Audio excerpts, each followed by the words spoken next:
Hello there, buddies. Gonna do a little education session here on the anatomy of a Reflank Garrison. I casted this game this past weekend between 22nd and 1 SBS. I thought there was a really good example here of what they did during the game, which I think a lot of other teams can learn from. So let's go ahead and dive in. Here we have the middle point of artillery battery. They just capped this around 55 minutes left to go. And up to the north, we have this garrison, these couple squads, and then the control over Verville's, the church up there to the north, is being fought over.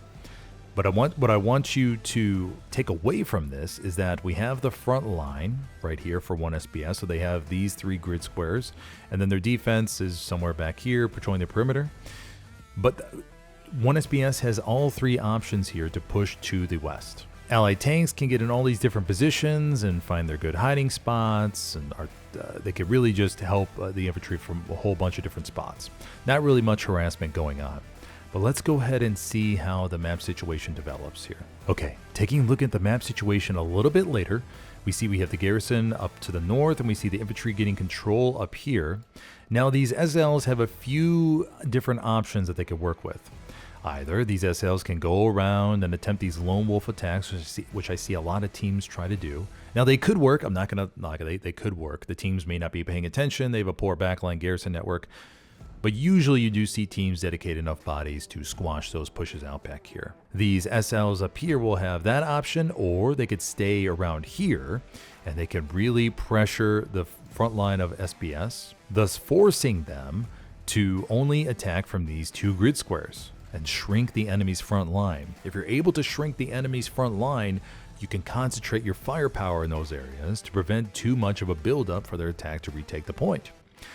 Talking about artillery and tanks, all that kind of stuff.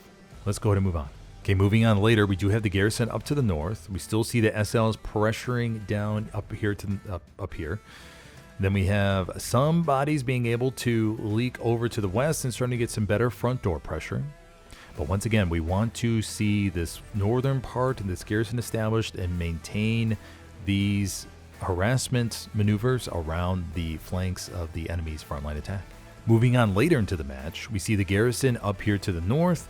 OPs are still up, but these SLs are staying right here, offering some pressure, controlling this key grid square, not moving around, being a lone wolf kind of attack, and trying to get to win 70. They understand with under 10, 15 minutes left to go, teams often amp up their pressure. I mean, teams tend to make really good comebacks in the final 20 minutes of the game. Really, really, really good comebacks. But here we see the SLs from 22nd really try to control this area, keep pressuring the northern part, and then forcing 22nd to only attack pretty much from these couple grid squares. These guys are also able to leak bodies around in the back line, as we see this blueberry right there, to keep disrupting the enemy's frontline attack. That should be our main goal. It's not going to be, hey, let's turtle up and build a bunch of defense or get really in defensive mode. You want to have those reflank options to keep disrupting the enemy's frontline setup, because they're getting ready. They're getting their tanks in position. They're getting their Gary set up, the OPs placed, whatever it may be. You want to figure out what you can do to disrupt all that setup. Now moving on with 7 minutes left to go, we see SBS pretty much concentrated in this area. 22nd still having control up to the north, able to leak bodies around and wipe out posts, get garrisons. We saw Extra Spicy take out that one garrison, but they're able to come around here and just disrupt everything. They're not staying back and holding a certain building or whatever. They keep pushing up, and they keep going around here to disrupt their setup. And now with 6 minutes left to go, we do see SBS get contained pretty much to these grid squares. Echo Foxtrot's down there to the bottom right. Not much action going on, but he's able to just keep an OP down there in case 1 SBS is sending a Greyhound baby down here with an SL in it.